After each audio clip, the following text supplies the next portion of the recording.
I don't eat breakfast. It's not that I dislike what's offered. Given the choice of breakfast food or lunch food, I'd almost always choose eggs or waffles.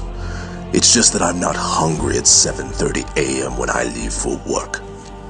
In fact, I'm rarely hungry until about lunchtime, so other than a morning cup of coffee, I don't eat lunch much before noon. This habit has forced me to be subjected to more lectures on how I'm hurting myself, my diet, my work, and my health than almost any other. Only a fool would skip the most important meal of the day, right?